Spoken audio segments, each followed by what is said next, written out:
are excited to welcome a first-timer to the Helmets and Heels ranks, Ben Goessling, kind enough to join us from the Star Tribune up in Minneapolis. Ben, thanks so much for hopping on with us as we take a deeper dive into the Jaguars' new offensive coordinator.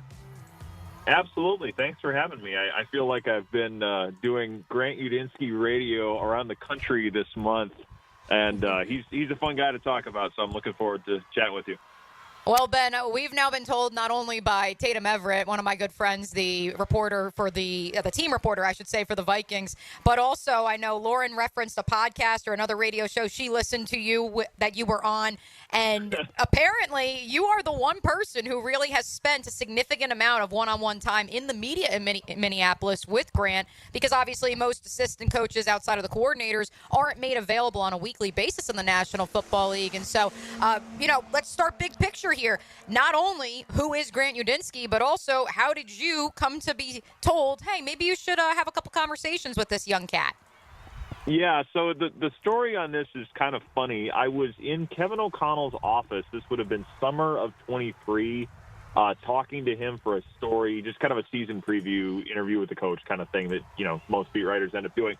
And Grant Udinsky at this point is still kind of in a little bit of an administrative role, but they've given him some additional duties, and he buzzes in on a walkie-talkie, and O'Connell kind of gets this amused look on his face of, okay, yeah, what are you working on now, or something like that. And he hangs up, and I said, who is that? And he says, oh, Grant Udinsky. He's going to be the guy that in 10 years you guys are all saying I should be fired and he should be the head coach, because he's like this 27-year-old at the time. He's brilliant. He's kind of administratively, he's got some things to work on. That's probably not his best skill set, but he knows football on this crazy level. And they hired him initially as like a chief of staff kind of role. And O'Connell said they get talking to him, and it was like interviewing a guy that knows how to build a car from scratch for a job at a car wash. They basically figured out this guy is all football. He was like almost a 4.0 student in college, and basically knows football on a level that most assistant coaches, certainly assistant coaches of that age, do not. So they promoted him pretty quickly a couple of times. They go through 4 different quarterbacks in 2023 because of the Kirk Cousins injury, and they have to bring in different people. And he's kind of doing these 6-hour walkthroughs of quarterbacks on Fridays, and he's basically just gotten most of the things in his life are just football, with one exception. Every summer, he goes on a backpacking trip to some remote part of the world and basically stays in hostels, goes off the grid. That's about the only thing he does that's not football-related. And the first time Kevin O'Connell had him go on one of these trips, he tried to get a hold of him for some training camp detail, couldn't get a hold of him for like 5 days, to the point where he's worried, hey, did you die on the side of a mountain or something? Are you safe? What's going on here? So he gets there's a lot of jokes and he gets some good-natured grief, but everybody in that building, O'Connell has said this when I did this story, he's like, this guy is going to be on a skyrocketing timeline. And this is a coach, Kevin O'Connell, who worked for Sean McVay, who was a head coach in his 30s himself, so he knows what this looks like. And he said, I have no doubt this guy is going to be on one of those timelines. Ben, congratulations to Kevin O'Connell, by the way, for the Coach of the Year. And I loved that quote when the building a car. It speaks to the preparedness, but also the obsession for football, which I do feel like has lacked in Jacksonville a little bit in certain areas when it comes to the coaching staff, when it comes to players at times. But we talk a lot about, and you talked about it in your article, but in general, we've had this conversation on Helmets and Heels several times about the mentorship and that relationship between a coach and a quarterback and how important that is. And this last year, we saw Sam Darnold, who everyone had kind of given up on, have the season he has. But I think in Minnesota, it even goes beyond that. It goes to a J.J. McCarthy and a Josh Dobbs and even Kirk Cousins in previous years. And Udinsky's part in that. What can you tell us just about that relationship between him and those quarterbacks and how that has transferred out onto the football field? Yeah, it's been a big part of, I imagine it's a big part of why he got this job, because they're probably looking at this for Trevor Lawrence and saying this is something that could be really helpful. His approach has essentially been, whatever you need from me, I am there to do it. He will typically be on the practice field, and I think one of the days I was trying to talk to him, I waited for probably 45 minutes after practice, because he's almost always out there with Sam Darnold working on something, whether he's coaching him or he's saying, Okay, you need a pass rusher? Okay, I will pretend to be a defensive end coming after you. You need a receiver? I got you. I'm going out catching the ball. So a lot of these days when Josh Dobbs is coming in and trying to learn the offense in the middle of the season, I think they basically were out on the field the Friday before that Falcons game that they won, where Josh Dobbs essentially had just gotten there and had to play. I think they were on the field for like 6 hours or something like that. And Udinski's chasing him around with a broomstick, and they basically went through the entire call sheet to make sure they were comfortable with it. And he'll say this, like, I'm young, I don't have kids, I don't have a family yet, so I can be the guy that whatever hour of the day you need something, I'm here to talk with you. This is what I'm all in on, and this is what I'm invested in. And with J.J. McCarthy, it became this summer when McCarthy's asking questions at 11:30 at night. Wes Phillips has got kids, he's trying to get to bed. He'll just say, text Grant. He's up, and he'll be able to talk to you. And it became like a nightly thing where McCarthy even said there were nights where I didn't have to call him, and he was almost kind of sad that I didn't. Like, hey, I thought we were going to have our nightly conversation to talk ball. So that level of commitment to players, I think, is probably the thing that sticks out most about him, and that's what you'll hear a lot of quarterbacks say about him. It's just he will do whatever he possibly can to make a player better and have them more prepared for what they have to do on a Sunday. I'm guessing Trevor Lawrence will have a pass through his do not disturb he sets at night.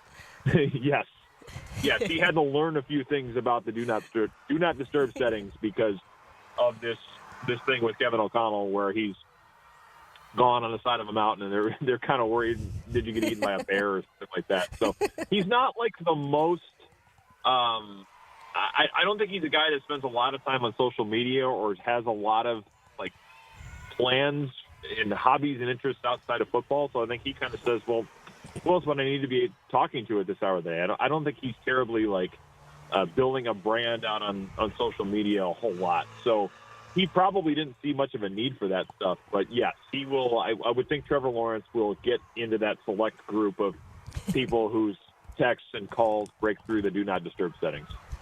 Ben Goessling, our guest, he covers the Vikings for the Minnesota Star-Tribune up in, obviously, Minneapolis in that area. So we can talk all day about what he did for Sam Darnold. Certainly Kevin O'Connell, a big part of that as well. But, Grant, we like to kind of take victory laps around here since, of course, the Bucs wanted Liam Cohen to stay and the Jags got him as the head coach. And lots of other teams wanted Grant as well. The Seahawks, that's the podcast that I listened to you on. The Seahawks were really interested in him. The Texans were, the Bucs as well. And so why do you think he picked Jacksonville?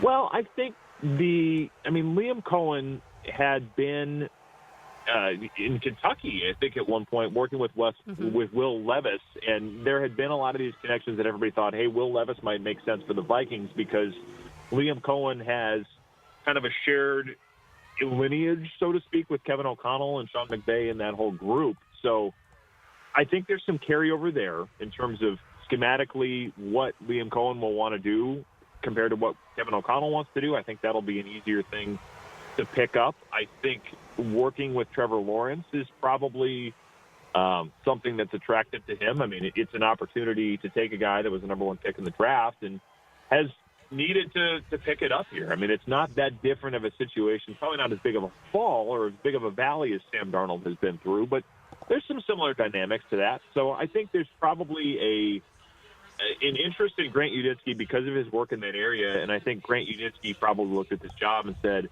it's a head coach that's very much like Kevin O'Connell in terms of age, in terms of where he's come from, and it's a situation that's got some parallels to what I've done in Minnesota. I would imagine a lot of these things were points of connection for both Liam Cohen and Grant Udinsky, and then Grant Udinsky and the Jaguars in general. You can find Ben's work not only at the Star-Tribune, but you can find him on X at Ben Goessling. That's Goessling. He's also on Blue Sky, Threads, Instagram at that same handle. Ben, let's take Grant Udinsky out of the equation here. Let's talk big picture. Something that I have told anyone and everyone who I've been on their radio show, I've been on their podcast, I've said it here on the Superstation. I believe that for many folks in this town, it is going to be a little bit uncomfortable getting used to a 39-year-old head coach and a coaching staff that, as of this writing, has one staff member over the age of 48. And obviously, Liam Cohen didn't just come up with that archetype out of nowhere. He clearly took it from Sean McVay, his mentor. He clearly took it from Kevin O'Connell, his contemporary under the Rams tutelage. And so I'm curious, what was the reaction to Kevin O'Connell's hiring and perhaps a vastly different makeup of the staff and the personnel in that football building comparatively to what Mike Zimmer and previous Vikings coaches had organized their structure as? Yeah, I mean, there's no doubt it was completely different. I mean, the youngest coaches on Mike Zimmer's staff quite often were the children of one of the other coaches on the staff. I mean, Clint Kubiak, Adam Zimmer, the late Adam Zimmer, a lot of the guys on that staff that were under the age of 40 or, kind of in that neighborhood were typically their parents were on the staff. So it was a dramatically different thing. There was some pushback to O'Connell's youth. Kwesi Adofo-Mensah, the GM, was also in his early 40s when they hired him. So I think you saw some of that where people are like, wow, these guys old enough to do this. You just get the kind of typical reactions of it's much more about, collaboration and connectedness. And, you get people to kind of roll their eyes at some of those things. But from the players' perspective, it was extremely needed. I mean, you heard a lot of players when Mike Zimmer got fired just kind of hinting at or talking privately about how bad it had gotten and just this lack of ability to connect socially, to have personal relationships with people. That was something that players felt was significantly lacking in that previous regime, and it's certainly something that Kevin O'Connell kind of majored in. I mean, he talks a lot about his belief that because the Vikings have been as connected as they've been, it's helped them win a lot of these close games. And he's got, I think, the third best winning percentage in one-score games in NFL history at this point, behind Guy Chamberlain, who was a Hall of Fame coach back in the 20s, and John Madden.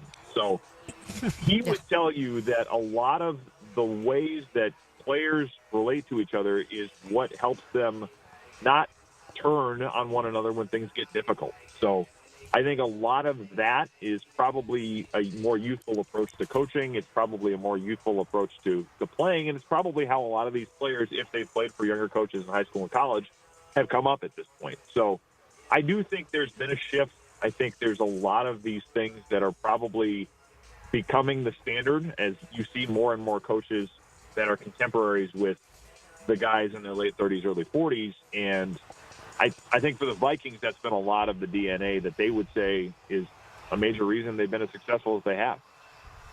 Ben, final thing, who starts for the Vikings at quarterback to start this 125 season?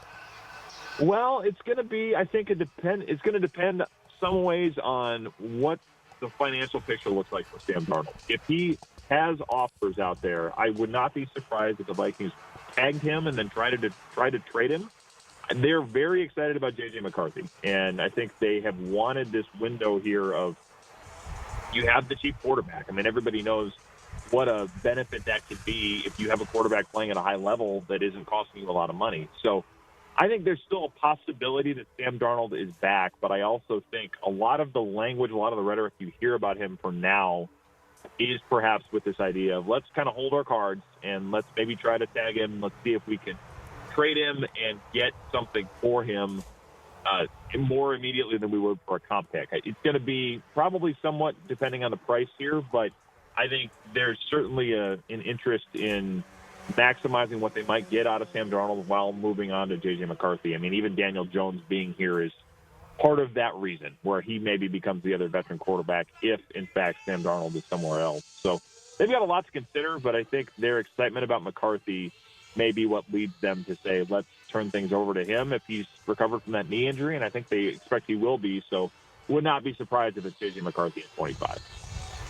All right, sounds good. Well, Ben, we appreciate your time, and we'll be sure not to go backpacking with Grant. I don't know that he lets anybody go. I mean, he basically goes completely on his own. I think even if you tried, he'd be like, no, I'm good. I want to just kind of take my solo time. But ask him about it, because he's got some the photos in that story are all of his, and they're incredible, and he's got some fascinating stories. So he's a fun guy to cover, a fun guy to get to know. So looking forward to seeing what he does with that job. Hey, Ben, we appreciate your time. Before we do let you go, I did have one other quirky Grant Udinsky story that's come up in my research. Is it true that his first week as a GA at Baylor, he lived out of his car? Yes, it is. And it's one of those things that when you hear that, it's like, boy, that's really rough. But he's a guy that, whether it's sleeping on the side of a mountain or staying in a hostel with people that don't speak his language, he's not somebody that is afraid of, shall we say, Spartan accommodations. So, yes, that is true. And when you see him, you kind of understand he doesn't get rattled by that. He's kind of okay with that if that's what he had to do. Obviously, it won't be what he has to do anymore. But, yes, that is true. Yeah, you got that right. All right, Ben, we really appreciate your time. Have a great weekend. Absolutely. Thanks for having me. Hey, Mia here, and thanks so much for watching 1010XL Jaguars. For even more coverage of the Big Cats, be sure to subscribe to 1010XL Jaguars.